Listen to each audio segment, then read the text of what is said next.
Students, इस channel में आपका स्वागत है। आज हम आपके लिए बहुविकल्पी इम्पॉर्टेंट प्रश्न जो है लेकर के आए हैं, जो बोर्ड परीक्षा में निश्चित रूप से पूछे जा सकते हैं। इसमें देखें तो इस तरह के बहुविकल्पी प्रश्न पाने के लिए आप इस चैनल पे बने रहें। आपको समय समय पर जो भी बोर्ड परीक्षा में प्रश्न पूछे जाने वाले हैं, उस तरह के बहुविकल्पी प्रश्न भी आपको मिलेंगे। तो देखें, ये पहला दिया है कि सबसे छोटी अभाज्य संख्या। ठीक है, इसमें से पहला विकल्प दिया है 2, बी दिया है 1, सी दिया है 0 और डी दिया है इसमें से कोई नहीं। तो सबसे पहले हम आपको बताते हैं कि अभाज्य संख्या होता क्या है। अभाज्य संख्या वह संख्या है जो वो स्वयं से कटता है या 1 से कटता है। अब जैसे मान लें संख्या 3 हम ले लें, 3 ले लें, ठीक है। तो 3 जो है 3 से कट जाएगा ना, और 1 से भी कट जाएगा, यानी 3 से भी भाग दे जा सकता है, 3 का भी भाग जा सकता है और 1 से भी भाग कर सकते हैं। तो कहने का मतलब वो स्वयं से कटे और 1 से कटे, इसके अलावा और किसी अन्य संख्या से न कटे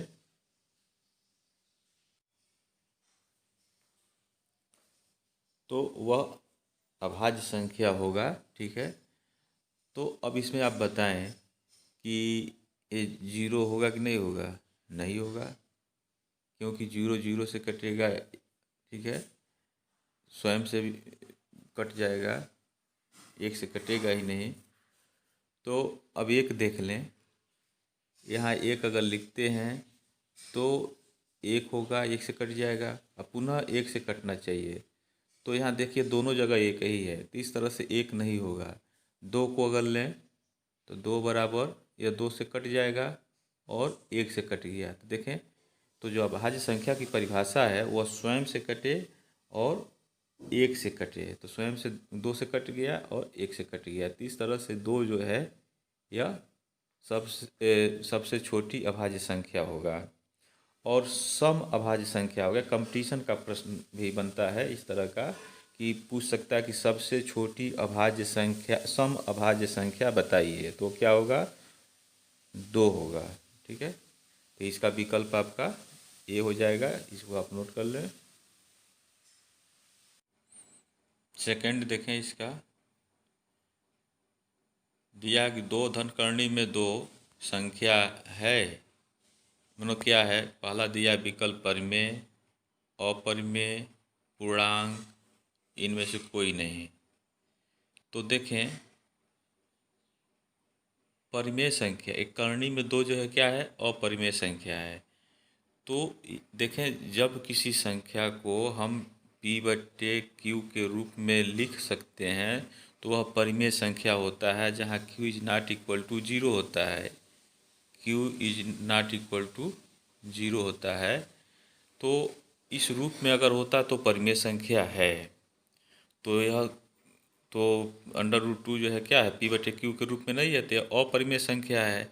और अपरिमेय संख्या में कोई संख्या परिमेय हो चाहे अपरिमेय, अगर जोड़ते हैं तो वह अपरिमेय संख्या बनता है। तो इस तरह से इसमें आपका विकल्प जो है बी सही होगा। 2 धनकर्णी में 2 संख्या जो है अपरिमेय संख्या होगा। ठीक है, अब आवें थर्ड क्वेश्चन पे। सबसे छोटी भाज्य संख्या। देखें, सबसे छोटी भाज्य संख्या, ये भी बहुत इम्पॉर्टेंट है। और ये बोर्ड परीक्षा में तो मान लीजिए पूछेगा ही पूछेगा, लेकिन यह प्रतियोगिता परीक्षा में, हर प्रतियोगिता परीक्षा में निश्चित रूप से इस तरह के प्रश्न पूछे जाते हैं। देखें,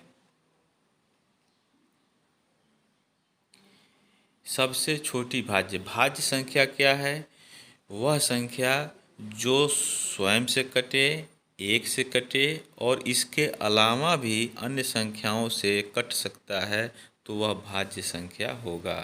तो अब आप देखें कि इसमें 0 तो होगा नहीं, ठीक है, ए नहीं होगा, एक को हम लोग देखें, एक जो है भाज्य संख्या ये नहीं होगा क्योंकि केवल एक ही से कटेगा। दो जो है देखें, दो को दो बराबर लिखेंगे, दो से कट गया और एक से कट गया तो स्वयं से कट रहा है, एक से कट रहा है। तो यह परिभाषा जो है अभाज्य संख्या की है, जो स्वयं से कटे एक से कटे।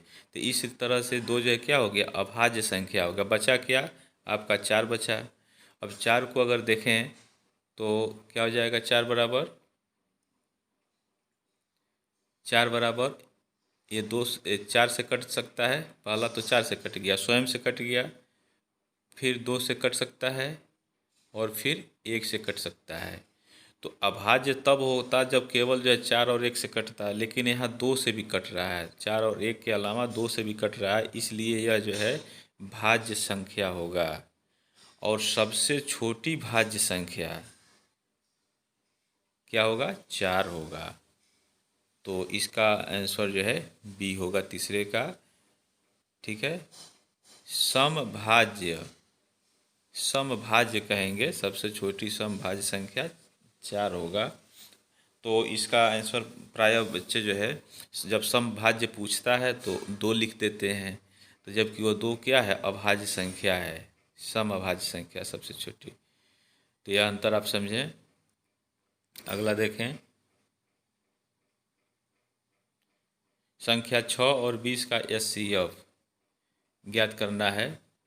तो इसमें दिया हुआ है, ए 4 दिया है, बी 3 दिया है, सी 2 दिया है, डी जो है 5 दिया है। तो देखें यह सी एफ निकालने के लिए यानी महत्तम समापवर्त्य निकालना है। तो यहाँ देखें 6 लिखें हम, तो 6 बराबर हो जाएगा, इसका अभाज्य गुणनखंड लिखें तो 2 गुणे 3 हो जाएगा। और 20 का अभाज्य गुणनखंड लिखते हैं, 20 का तो क्या मिलेगा, 2 गुणे 2 4 हो गया, गुणे 5 हो गया। ठीक है, अब यह सी एफ अगर हम निकालते हैं तो यह सी एफ में दोनों में जो है कॉमन होता है वही जो है यह सी एफ होता है। तो आप देखें इसमें 2 है, इसमें 2 है, दोनों में है। 3 इसमें है तो इसमें नहीं है, इसमें 5 है तो इसमें 5 नहीं है। तो इस तरह से इसका यह सी एफ कितना हो गया, 2 हो गया। तो अब आप देखें जो आपका विकल्प दिया है उसमें से 2 दिया है कि नहीं दिया है, तो चौथे का इसमें सी दिया हुआ है, तो इसका सी सही होगा। ठीक है, इसे आप नोट कर लें।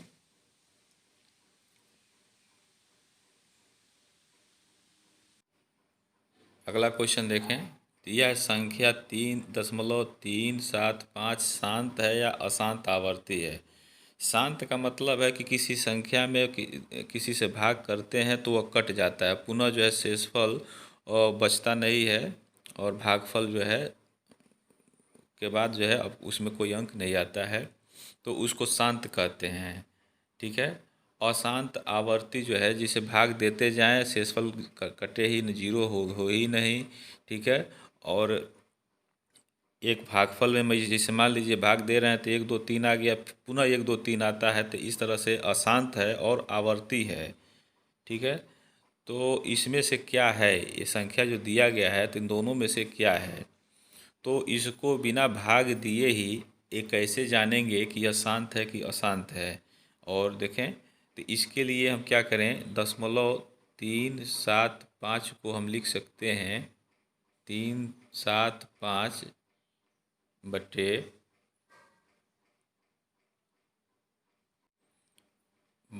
1000 यह लिखा जा सकता है। अब 1000 को हम लिख सकते हैं 375 बटे 10 के ऊपर 3 घात, और 3 घात को हर वाले को हम लिख सकते हैं 375 बटे 2 गुणे 5 के ऊपर 3 घात। ठीक है, और इसको हम लिख सकते हैं 375 बटे 2 पर 3 और गुणे 5 पे 3 घात।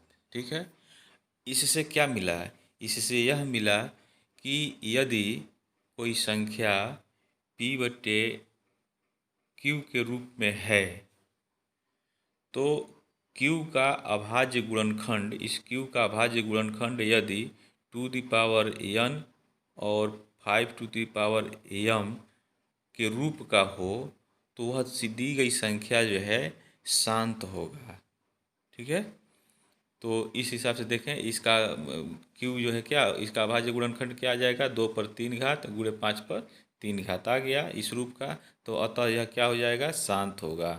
तो पहले पाँचवें का आपका ए सही हो जाएगा। तो इसे आप नोट कर लें।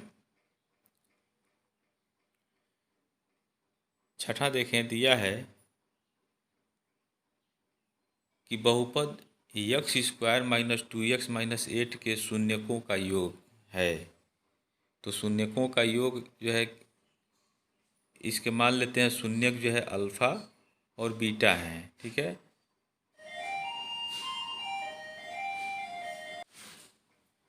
तो मान लेंगे कि बहुपद के शून्यक जो है अल्फ़ा एवं बीटा हैं। तो शून्यकों का योग क्या होगा, अल्फ़ा प्लस बीटा होगा और यह होता है माइनस बी बाई ए। तो यक्स का जो गुणांक है वह बी होता है और यक्स स्क्वायर का गुणांक जो होता है ए होता है। तो इसमें आप मान रख दें तो बी का मान जो है कितना हो जाएगा, -2 दिया है तो यहाँ लिखेंगे माइनस ब्रैकेट में -2 बटे 1। तो यह कितना हो जाएगा, 2 हो गया। तो इसके शून्यकों का योगफल कितना हो गया, देखें 2 किस में दिया है, यहाँ सी में है तो इसका सी सही होगा, इसे आप नोट कर लें। अगला देखें सातवां, कह रहा है समीकरण युग में 2x plus 3y minus 9 equal to 0 एवं 4x plus 6y minus 18 equal to 0 है दिया है। तो यह इसका अगर ग्राफ खींचें तो वह समांतर होगा कि संपाती होगा कि प्रतिच्छेद करती हुई रेखाएं होगा कि कोई नहीं होगा।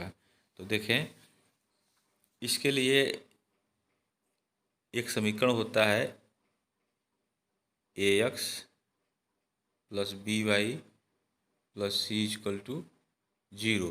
तो इसके लिए जो है ax plus b1y plus c1 लिख दें और इसके लिए जो है a2x plus b2y plus c2 और तुलना कर दें। तो a1 का मान कितना हो जाएगा, a1 का मान आपका हो जाएगा 2 और b1 हो जाएगा आपका 3 और c1 हो गया -9। ठीक है, -9 हो गया।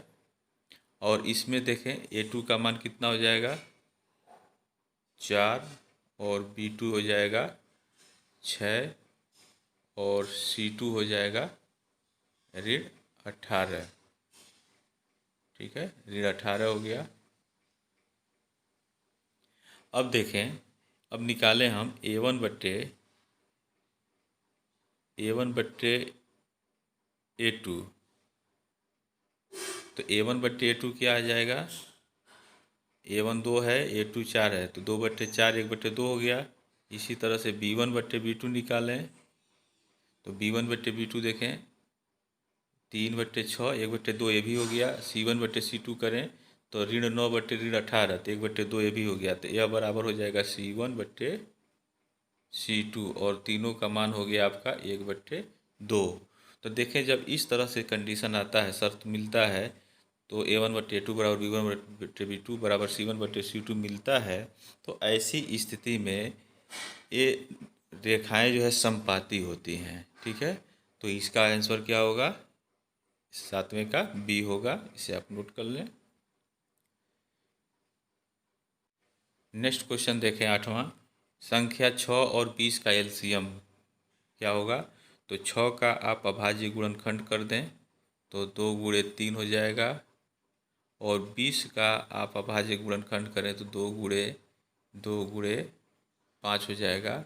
अब एलसीएम जो होता है आपका, ठीक है, जो दोनों में होता है कामन उसको तो लेते ही हैं, जिसका जोड़ा नहीं होता है उसको भी ले लेते हैं। तो 3 इसमें है इसमें नहीं है तो गुणे 3 हो जाएगा। 2 इसमें है इसमें नहीं है तो गुणे 2 हो गया और 5 इसमें है इसमें नहीं है तो गुणे 5 हो गया। अब इसका गुणा कर दें तो 2 3 6 2 12 5 60 तो इसका एलसीएम जो है 60 हो जाएगा। तो देखें इसमें सी दिया हुआ है, तो 8वें का सी होगा।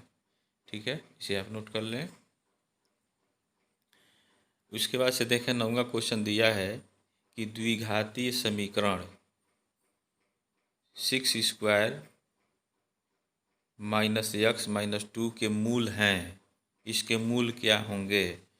तो इसे आप हल कर लें। तो 6 दूना 12 हो जाएगा, -12 हो गया, और इसको घटाने पर जो है एक्स का गुणांक ऋण 1 आना चाहिए, मतलब 1 आना चाहिए। तो क्या हो जाएगा, 4 3 12, 4 में से 3 घटाएंगे 1 आ जाएगा। तो यहाँ लिखें,